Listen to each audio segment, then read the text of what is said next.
दोस्तों ये कहानी एक ऐसे आदमी के ऊपर आधारित है जो कि इतना घटिया और नीच होता है कि वो पैसों के लिए अपने परिवार तक को बेच देता है। तो कहानी शुरू होती है और हम एक बहुत बड़े परिवार को देखते हैं। इस परिवार का मुखिया होता है कल्लू काड़ा और इस परिवार में टोटल 36 लोग रहते थे। अब इतने लोग होने के बावजूद भी ये लोग एक ही घर में रहते थे और गरीबी के चलते इन्हें काफी परेशानियों का सामना करना पड़ता था। इन लोगों के अंदर शर्म नाम की कोई चीज नहीं थी और औरतें तो सबके सामने अपने कपड़े तक बदल लिया करती थी। साथ ही हमें ये भी पता चलता है कि कुछ सालों पहले कल्लू काड़े ने जंग में अपनी एक आंख गंवा दी थी, इसलिए इंश्योरेंस कंपनी से उसे ढेर सारे पैसे मिले थे। लेकिन कल्लू काड़ा एक नंबर का कंजूस आदमी था, इसलिए उसने अपनी फैमिली में किसी को भी कोई पैसा नहीं दिया और वो भी बाकियों की तरह इस घर में काफी परेशानियों के साथ रहता था। इसके साथ ही कल्लू काड़े को हमेशा डर लगा रहता था कि उसके पैसे कोई चुरा लेगा, इसलिए वो हमेशा अपने साथ एक बंदूक रखकर सोता था। ये सब देखकर हमें पता चलता है कि कल्लू काड़ा कितना कंजूस है और वो अपना पैसा किसी को नहीं देना चाहता। अब इतना छोटा घर होने की वजह से घर में सिर्फ एक ही बाथरूम था और इसी बाथरूम में कल्लू काड़ा हमेशा बैठकर दारू पीता रहता था, जिस वजह से घर के सभी लोग उससे बहुत परेशान रहते थे। इसके बाद हम कल्लू की छोटी बेटी मारिया को देखते हैं, जो कि लोगों के घर पे कपड़े धोने का काम करती थी। साथ ही वो अपनी फैमिली के बच्चों को भी संभालती थी और वो बच्चे कहीं भाग ना जाए, इसलिए वो उन्हें एक शेड में बंद कर देती थी। कुछ देर बाद कल्लू काड़े के पास उसका पोता आता है, जो कि उसे उसकी शराब लाने के लिए पैसे मांगता है, लेकिन कल्लू काड़ा उसे मारकर भगा देता है। आगे हम देखते हैं कि ये लोग जिस एरिया में रहते थे वहाँ के हालात बहुत ज्यादा खराब थे।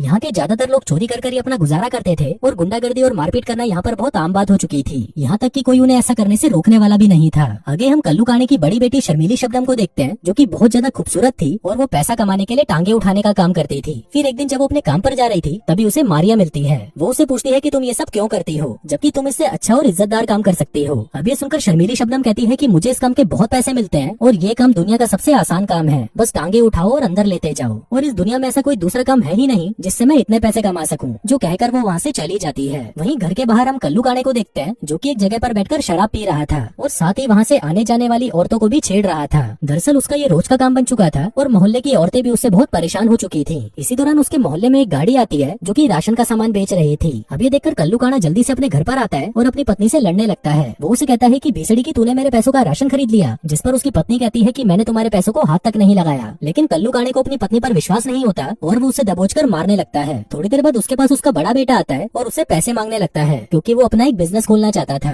लेकिन कल्लू काड़ा उसे कोई पैसा नहीं देता और शराब पीने लगता है। इसके बाद वो एक कपड़े से अपनी बूढ़ी माँ का चेहरा ढक देता है और इसी दौरान वो अपने पैसों को छुपा देता है। दरअसल उसने ऐसा इसलिए किया था ताकि उसकी माँ को पता न चले कि उसने पैसे कहाँ पर छुपाए हैं। इसके बाद हम कल्लू काड़े के एक और बेटे को देखते हैं, जो कि लड़की बनकर लोगों से पैसे लूटने का काम करता था। फिर एक दिन जब वो अपना काम करके वापस अपने घर पर आता है तभी वो अपनी भाभी, जिसका नाम शीला था, उसके करीब आने लगता है। वहीं बाहर खड़ा कल्लू काड़ा भी ये सब देख रहा था और उसे पता चल जाता है कि इन दोनों भाभी देवर का आपस में चक्कर चल रहा है। आगे भाभी को 3-4 झटके देकर उसका बेटा वहाँ से चला जाता है, लेकिन उस वक्त कल्लू काड़ा उसे कुछ नहीं कहता। फिर रात को जब सभी लोग सो रहे थे तब कल्लू काड़ा शीला के पास आता है और उसे अपने साथ बाथरूम में लेके जाता है। वो उसे कहता है कि जो तुम मेरे छोटे बेटे के साथ करती हो वो सब मेरे साथ भी करो। लेकिन जब शीला उसका लेने से मना कर देती है तो कल्लू काड़ा उसके साथ जबरदस्ती करने लगता है। इसके बाद हम कल्लू काड़े के एक और बेटे को देखते हैं, जो कि लोगों के पर्स चुराया करता था। अब ये देखकर हमें पता चलता है कि इसके घर के सभी लोग एक नंबर के घटिया और नीच इंसान हैं। फिर उसी रात कल्लू काड़े को एक सपना आता है कि उसके परिवार वालों ने उसके पैसे चुरा लिए हैं और इसके बाद वो सभी काफी खुशी से रह रहे हैं। अब सपने में ये देखकर कल्लू काड़ा घबरा जाता है और जल्दी से उठकर वो अपने पैसों को ढूंढने लगता है। उसने अपने पैसे घर में कई जगहों पर छुपाए थे, लेकिन अब वो पैसे उसे कहीं नहीं मिलते। ये देखकर कल्लू काड़ा पूरे घर को तहस नहस करने लगता है, लेकिन ये करने का भी कोई फायदा नहीं होता। अगले दिन घर के सभी लोग मिलकर घर का सारा सामान बाहर निकालकर चेक करने लगते हैं कि वो पैसे कहाँ पर हैं, क्योंकि उनको लग रहा था कि अगर वो पैसे उनको मिल गए तो वो लोग माला माल हो जाएंगे, लेकिन ऐसा कुछ नहीं होता। फिर अगले दिन कल्लू काड़ा परेशान होकर बाथरूम में हगने जाता है और तभी वहाँ पर उसे वो पैसे मिल जाते हैं। दरअसल कल्लू काड़ा हर वक्त नशे में रहता था, इसलिए वो बाथरूम में ही पैसे रखकर भूल गया था। अब ये चीज घर के बाकी लोग भी देख रहे थे, जिसके बाद वो सभी मिलकर अपने एक भाई को कुत्ते की तरह मारते हैं, क्योंकि उसी ने ही कहा था कि बाथरूम में कुछ नहीं है। अब ऐसे ही कुछ दिन बीत जाते हैं और एक दिन कल्लू काड़े के घर पर एक लेटर आता है, जिसके अंदर उसकी माँ के पेंशन के बारे में लिखा था। अब ये देखते ही घर के सभी लोग मिलकर उस बुढ़िया को बैंक लेके जाते हैं और उसकी पेंशन के सारे पैसे निकाल लेते हैं। अब बैंक के अंदर भी सभी लोग कुत्तों की तरह आपस में लड़ने लगे थे, लेकिन बाद में वो जैसे तैसे करके उन पैसों को आपस में बांट लेते हैं। वहीं कल्लू काड़े को हम नशे की हालत में एक पहाड़ पर देखते हैं, जिस दौरान उसकी नजर मैडम झटके नाम की एक औरत के ऊपर जाती है। तभी मैडम झटके की नजर भी कल्लू काड़े पर पड़ती है और पहली नजर में ही इन दोनों में प्यार हो जाता है। जिसके बाद ये दोनों एक बार में जाते हैं और खूब खाते पीते हैं। इसी दौरान कल्लू काड़ा उसे कहता है कि इस दुनिया में मुझे प्यार करने वाला कोई नहीं है। ये सुनकर मैडम झटके उसे कहती है कि तुम ये कैसे कह सकते हो, जबकि तुम्हारी तो इतनी बड़ी फैमिली है। इस पर कल्लू काड़ा कहता है कि वो परिवार के नाम पर धब्बा है और उनमें से कोई भी मुझसे प्यार नहीं करता और ये सभी लोग मेरे पैसों के पीछे पागल हैं। आगे कल्लू काड़ा मैडम झटके को अपने घर पर चलने के लिए कहता है, लेकिन इस पर मैडम झटके उसे कहती है कि हम तो आज ही मिले हैं और ऐसे ही मैं तुम्हारे घर पर नहीं जा सकती। लेकिन कल्लू काड़ा फिर भी जिद करके उसे अपने साथ घर पे ले आता है। फिर घर आकर कल्लू काड़ा अपनी वाइफ को मैडम झटके से मिलवाता है और उसे कहता है कि ये मेरी दूसरी पत्नी है। अब ये सुनकर कल्लू काड़े की पहली पत्नी गुस्सा हो जाती है और तुरंत अपने बेटों को जगाने लगती है, लेकिन उसका कोई भी बेटा उस वक्त नहीं नहीं उठता। फिर एक दिन कल्लू काणे का एक बेटा मैडम झटके को दबोच लेता है और उसे खोपचे में ले जाकर झटके देने लगता है, लेकिन वहीं कल्लू काणे को इस बात का पता नहीं चलता।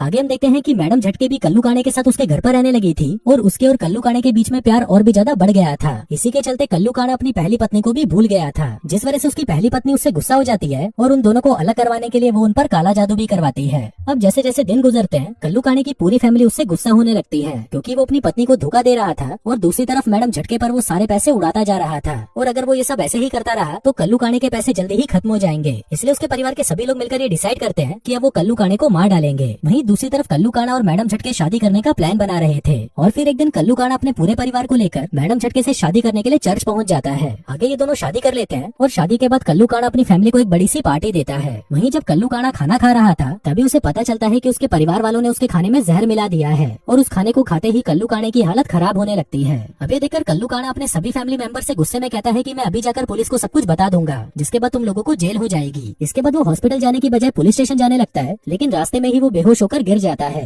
कल्लू काणे को लग रहा था कि अब वो मरने वाला है, पर तभी उसे वहाँ पर एक पाइप नजर आता है, जिसे वो अपने मुंह में डाल लेता है और जहर वाले खाने को उल्टी करके बाहर निकाल देता है। अब उसका ये तरीका काम कर जाता है और वो जिंदा बच जाता है। अब कल्लू काणे को अपने परिवार से बदला लेना था, इसलिए रात को जब वो अपने घर पर आता है तो वो अपने पूरे घर पर शराब डालकर घर को आग लगा देता है, जिसके बाद वो एक पेड़ पर चढ़ जाता है और अपने पूरे परिवार को जलते हुए देखने लगता है। लेकिन वही परिवार वालों को भी पता चल गया था कि घर में आग लगी है, जिसके बाद वो सभी जल्दी जल्दी बाहर निकल जाते हैं और किसी को कुछ नहीं होता। बाहर आकर वो लोग कल्लू काणे को पेड़ पर चढ़ा देखते हैं और समझ जाते हैं कि ये इसी का काम है, इसलिए वो सभी उसे पत्थर मारकर पेड़ से नीचे गिरा देते हैं। फिर अगली सुबह सभी परिवार के लोग वापस अपने घर को सही करने लग जाते हैं और वहीं कल्लू काणा दूर से उन सभी को देख रहा होता है, जिसके बाद वो एक आदमी को अपना घर ही बेच देता है ताकि वो अपने परिवार से बदला ले सके। आगे हम देखते हैं कि जिस परिवार को उसने अपना घर बेचा था उसमें भी टोटल 36 लोग थे। आगे जब वो आदमी अपने परिवार के साथ कल्लू काणे के घर पर रहने के लिए जाता है तो कल्लू काणे की पत्नी उस घर को खाली करने से मना कर देती है, जिसके चलते इन दोनों परिवारों में लड़ाई हो जाती है। वहीं दूसरी तरफ जो पैसे कल्लू काणे को घर बेचकर मिले थे उससे वो एक कार खरीदता है और फिर मैडम झटके के साथ वो उस कार को लेकर अपने घर में घुसा देता है, जिससे वो बचा कुचा घर भी पूरी तरह टूट जाता है। अब यहाँ से सीन शिफ्ट होता है और कुछ दिनों बाद हम देखते हैं कि सभी लोगों ने मिलकर उस घर को फिर से ठीक कर लिया है और अब कल्लू काणे के साथ वो भी आदमी रह रहा है जिसने उससे उसका घर खरीदा था। लेकिन वही कल्लू काणे को डर था कि अभी भी कोई उसके पैसे चुरा सकता है, इसलिए वो अपने पैसों को अपने हाथ में लगे प्लास्टर में छुपा देता है। इसके बाद हम कल्लू काणे की छोटी बेटी मारिया को देखते हैं, जो कि अपनी बड़ी बहन की बात सुनकर कॉल गर्ल बन जाती है और जल्दी ही प्रेग्नेंट भी हो जाती है। और दोस्तों इसी के साथ ही ये कहानी यहीं खत्म हो जाती है।